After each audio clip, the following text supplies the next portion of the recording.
Peace be upon you, brothers, sisters. Rob Christian, the self-proclaimed nightmare of Islam, have discovered a really astonishing hadith. A nuclear bomb, as he claims. He discovered that there was a stranger man living as guest in the house of Aisha, the wife of the Prophet, may Allah pleased with her. Now let's see what this nightmare of Islam has to prove this allegation. But please don't laugh. A woman does not need to wear hijab around her mahram or spouse. But I discovered a huge disaster, a nuclear bomb that maybe some of our Muslim friends can defuse before it explodes in the face of many Muslims. In Sahih Muslim, hadith number 290, we read, Abdullah bin Shihab al-Khawlani reported, I stayed in the house of Aisha and had a wet dream. Notice al-Khawlani is a man from Al-Ansar, so he lives in Medina. So now right from the very beginning, he made a big fat lie. He said that Shihabuddin al-Khawlani lived in the Medina, and this is a big fat lie. If we go to the online encyclopedia of Hadith, it says that Shihabuddin al-Khawlani used to live in Kufa, Iraq, not Medina, as this joker is claiming. Notice al-Khawlani is a man from Al-Ansar, so he lives in Medina. So right from the very beginning, he began with fat lies. So why is he sleeping in the house of Aisha while he has his own house? And why is he having wet dreams in the house of Aisha?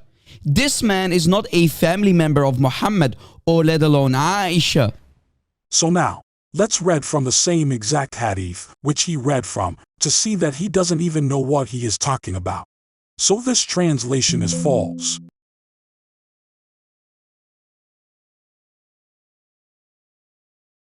And here are the evidences that this translation is false.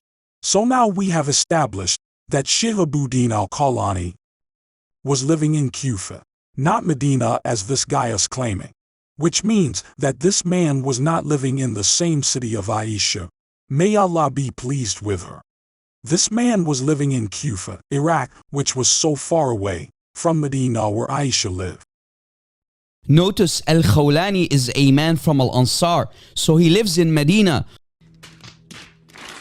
So to understand the true meaning of this hadith, we have to go to the original Arabic text of this hadith. So this original Arabic word means he was a guest at Aisha, but this doesn't mean that he was a guest at her house, because the house of Aisha was only a room. The simple meaning of this hadith is that this man moved from Kufa in Iraq to Medina as a guest of Aisha, which is far away, and the reason he moved from Kufa to Medina is to learn some legal matters in Islam. He moved to Medina as a guest of Aisha in her own city, which is Medina. So the actual Arabic wording of this hadith doesn't say that he stayed at the house of Aisha, as this jokester is claiming. The word house of Aisha is not even mentioned in the original Arabic version of this hadith. Rather, the true meaning of this hadith is that this man moved from Kufa in Iraq to Medina as a guest of Aisha in Medina, not as a guest in her house.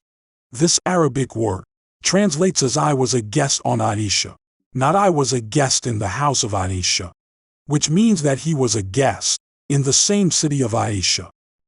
And here is the nuclear bomb, as per his saying, which will totally destroy false claims.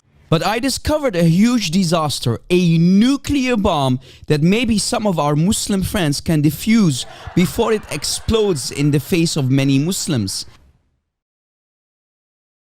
If truly the man stayed at Aisha's house, as this guy is claiming, then why did this man say that Aisha sent him a letter? If the man was in the same house of Aisha, then why in the world she would send him a letter? If they are in the same house, the man himself says in the hadith that Aisha sent me a message to him to respond to his questions, which clearly means that they were not in the same house as this Rab claims. This is exactly from the same hadith this guy is reading from, but it seems he have low comprehension skills, as most of Christian apologists do. And besides all of that, the house of Aisha was only a small room. So let's make it more simple. for this guy who have low comprehension skills. If, for example, a man in the 15th century named John who came as a guest in the city of a guy called Mark, if Mark sends a John a letter, then how come John and Mark are in the same house if Mark send him a letter?